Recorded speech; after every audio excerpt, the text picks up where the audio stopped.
What's up guys, welcome back. So today I'm bringing you the complete and comprehensive guide to Sol in Season 5. This will cover mostly Conquest stuff, but a lot of it will apply to other game modes as well if you guys don't play Conquest. As always for these guides, I'll be covering the basic playstyle of the god, abilities and leveling order, items and builds, and finally synergies and general tips about playing the god. So let's dive right into it with the basic playstyle of Sol. So Sol isn't your typical mage. She has a much larger focus on combining both abilities and basic attacks for her damage. She doesn't rely solely on either one, but instead both types will combine to make her a very powerful god and allows her to play mid or ADC depending on how you want to play her. This allows her to bring a unique playstyle and benefits to a team, as she can put out a lot of sustained damage in a fight similar to a hunter, but can also delete people really quickly with her abilities as well. She's reasonably safe but not incredibly so, and she power spikes pretty hard in the mid game when she finishes her core items and gets some points into her abilities. Though her early and late game are also pretty good due to her passive. She's a fairly easy god to learn, but a very hard one to master, which is what I like about her. Well, it's not the only thing I like about her. So now you know the basics of how Sol is played, let's talk about her abilities and leveling order for a bit. So starting off with Sol's passive, Unstable Manifestation. Essentially, this passive is a meter that will charge up as Sol casts abilities and successfully lands basic attacks. As she gains heat from this passive, she gains increased magical power and attack speed, up to 20% magical power and 25% attack speed at 100% heat. Additionally, when she's at full heat, her basic attacks gain an additional 20% damage boost. The heat will decay over time if you don't keep it charged up by casting abilities and landing basic attacks. So this passive is a really huge part of Sol's kit and what makes her unique. It's one of the most powerful passives in the game, and it's what gives her that basic attack focus that I mentioned earlier. An extremely big part of playing Sol is being able to manage this heat meter effectively and keeping it up as much as you can. The rest of her abilities interact with this passive as well, so let's move on to those. So Sol's 1, Radiance, is a very simple ability. She charges herself up and ignites the ground around her in a small AoE. This deals tick damage every second and lasts 5 seconds, and she also heals for 25% of her missing health, 5% per second over the duration, and immediately gains a big burst of heat on casting the ability. So the damage on this ability is rarely used to land kills. If anything, it's used more for wave clear and objective damage, though you can get off 1 or 2 ticks reliably and also use it as like a defensive measure if a melee god is diving on you. Like, you can kind of just stand in it, and if a melee god takes the full duration of the damage, it can actually end up hitting pretty hard. What makes this ability so good though is the 80% heat it gives at max rank. You can almost fully charge her heat meter with this ability alone in the late game, and this is one of the big ways you're going to manage your heat, as it gives a huge burst immediately. The heal can also be very strong, but keep in mind that it's missing health, not maximum health, so it's more effective if you're at a lower health pool. So if you're going to heal up through teammates or lifesteal or something, it's more important to cast this ability first so you can get the most out of it. So on to Sol's 2, Stellar Burst. Sol's next basic attack will explode on contact with an enemy or at maximum range, doing damage and then retracting back in and doing additional damage and slowing enemies. This is easily Sol's most simple ability. It's her main wave clear and poke tool, so make sure you're throwing it out fairly often because it's only on a 10-second cooldown. Be careful though, because the mana cost is fairly high on it. While the description says it's a basic attack, this ability counts as ability damage, not basic attack damage, so things like Polynomicon or Demonic Grip won't proc on it, but Soul Reaver will. It also gives 10% heat when you initially charge it up, and this is mainly used to keep your heat from decaying than actually charging it up really. If you see your heat starting to decay, you can cast this and just leave it ready to throw to keep your heat meter up. Sol's third ability, Disapparate, is her main safety ability. Sol gains movement speed and immunity to slows while leaving a trail of fire behind her for 3 seconds. After 3 seconds, she becomes incorporeal and is immune to all damage and CC and can pass through player walls but not terrain. So as I mentioned, this is Sol's only real safety and self-peel ability. The movement speed and immunity is really great for getting out or buying time for your team to turn up to a fight. Timing this ability right is extremely important though, so don't waste it. The damage is often neglected on this ability. Like, don't underestimate it, it can do 600 plus 150% scaling in damage if you hit all the ticks. If you can manage to kite a melee character over the trail, it can end up hitting really freaking hard.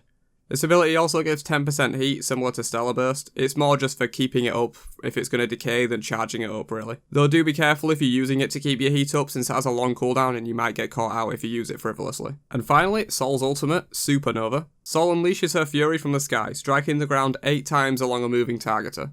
Enemies hit are knocked back on the first hit and take full damage, and subsequent hits will only deal 30% of the initial damage and won't knock up. So the way this ability works is basically you cast it and then the strikes follow your camera as you move it. Though they are quite a bit delayed, so landing all 8 is basically impossible on a player. However, on an objective like a Goal Fury, you can easily hit all 8 strikes, which is a big help for taking early or even late game objectives. But even hitting just 2 or 3 of these can do a huge amount of burst damage late game on a player. And it's also worth noting that she does gain a very small window of CC immunity when she initially casts the ability, so she can dodge things like Ares ultimate if you do it right. This ability also gives 10% heat, but you're really not ever using it for your heat, it's merely just it might happen to keep your meter up when you're casting it in a fight. In terms of leveling order, at level 1 you want to take Stellar Burst for wave clear and poke. At level 2 you can take either 1 or 3 depending on the situation.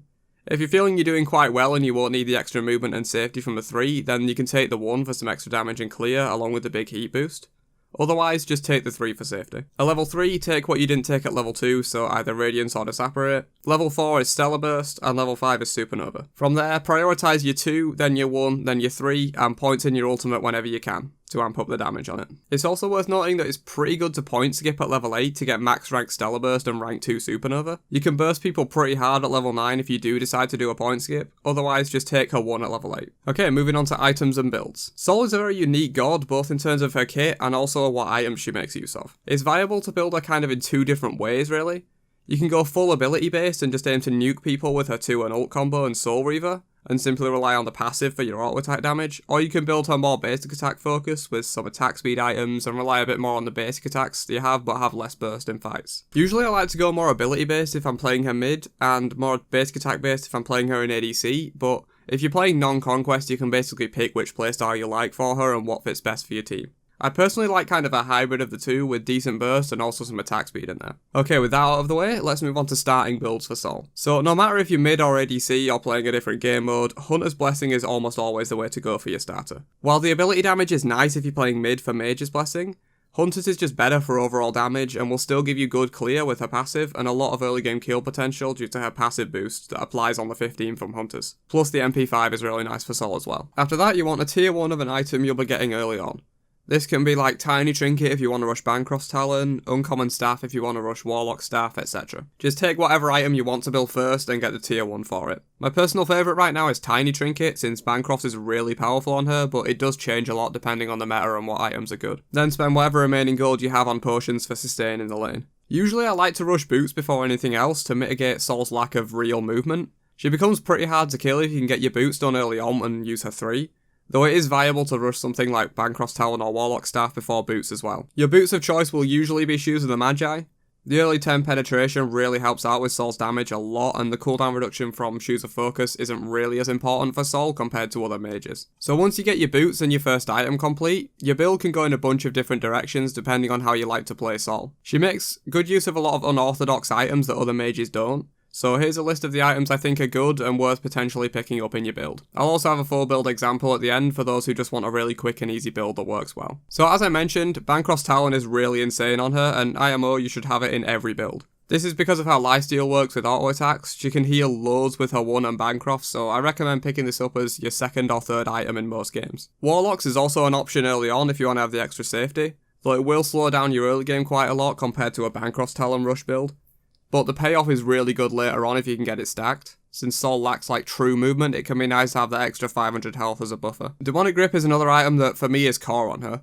If you want to go like full ability based then you can skip this, but for me I think it's essential. The percentage penetration allows you to really shred tanks and objectives really quickly, though it is worth noting this won't activate on towers. Plus the 30% attack speed is really insane, and the 7% movement speed helps give Sol that little bit of extra speed to get away or chase a kill down. Hasten Ring is the other basic attack focused item that I like on her. It's not a completely essential pickup like Demonic Grip is, but the stats on it are really nice, giving some extra attack speed, movement speed and power.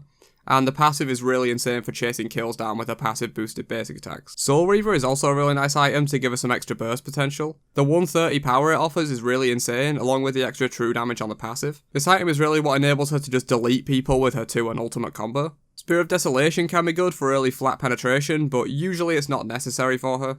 Demonic Grip and Boots usually gives you enough penetration, but it's an option there for more ability based builds for early pen if you don't want to buy Demonic Grip. Obsidian Shard's also not a bad option. This can be built standalone, but it's usually better when paired with Demonic Grip. While yes, Demonic Grip will reduce the effectiveness of Obsidian Shard a little bit, it's still worth sometimes to just pick up both to melt tanks late game. You're going to be sitting on over 50% penetration, which is really insane with both of these items. Talkine's Ring is another option for even more basic attack damage and speed. While I don't find it necessary most of the time, it's there as an option if you want to go really heavy into basic attacks. Typhon's Fang is also worth considering.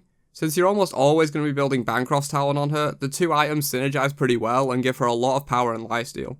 though it's usually not necessary as Bancross will give you enough sustain as it is. Divine Ruin should also be picked up somewhere in the build if you're against healers or very heavy lifesteal. If none of these are the case though, you can skip it for more damage. Some people like Polynomicon on her, but in my opinion there's much better items to be building, so I don't recommend it. Alright, so here's a solid example of a full build I might use for those who just want an example build to try her out with. Warlock Staff, Shoes of the Magi, Bancross Talon, Demonic Grip, Hasten Ring, Soul Reaver. In terms of relics, you basically always want Purification Beads and Aegis. They're easily the two most useful relics for her, and you'll rarely want to stray away from these two. She needs them for safety. So moving on to synergies and general tips when playing Sol. So as I briefly mentioned before, keeping your heat up reliably and efficiently is really important when you're playing Sol. While her ability damage is pretty good, it's not on the same level as other mages because she does do a ton with auto attacks as well, so utilising that is really important. Radiance is the way you keep your heat up most of the time. Her other abilities only give 10% heat and are mainly there for keeping it up rather than charging it up, whereas Radiance gives 80% heat at max rank and will basically give you full passive from one ability. Auto attacks will also give you 5%, which is nice, but once again, it's mostly just to juggle your heat and keep it at 100%. But if you are clearing minions or something, you can charge it up quite a lot with just basic attacks. Because of how the heat is distributed between your abilities as well, you can simply pop Radiance and then 2 other abilities for 80% and then 2 10% to instantly be at full heat. So using Radiance and then doing something like the 2 ultimate combo will immediately get you at full heat so you can follow up with basic attacks. It's just something to note there. Another tip for her too is that it's generally just easier to throw it for a max range detonation or try and throw it straight into a wall or some minions or something rather than like trying to actually hit the line skill shot of the ability. That way it just explodes really quickly and usually won't miss quite as often. Also, when using her ultimate, don't fall into the trap of trying to follow someone with each of the strikes. They take quite a bit to actually land, so trying to like lead your target or aim a bit ahead of them and trying to predict where they're going to go is usually better than just trying to follow them with the target because you'll likely miss a lot of the shots doing that. Also, as I mentioned before, a really good use for this ability is for objectives. If you're trying to quickly burn a Gold Fury or a Pyromancer, it can deal a ton of damage really quickly since it's guaranteed to hit all 8 strikes on a stationary objective. Sol in general really has good objective play. With Bancross Talon and her passive, she has a lot of sustain and damage, and can also use her 2 to poke really well, so make sure you're trying to abuse her early game and strong objective damage to secure some Gold Furies and Pyromancers. But that's about it for the guide. Let me know if you guys like this and anything I can improve on it or include to make these guides better. Also, let me know if you want to see any particular god next. Currently I'm just covering gods I'm good at and enjoy a lot, but if you want to see a specific god I can probably do that too. But yeah, that's about it. Like if you liked, subscribe for the 50,000 V-Bucks giveaway and hit the bell to gain immortality and ultimate power and stuff. And I'll catch you guys in the next video. Peace out, you nerds.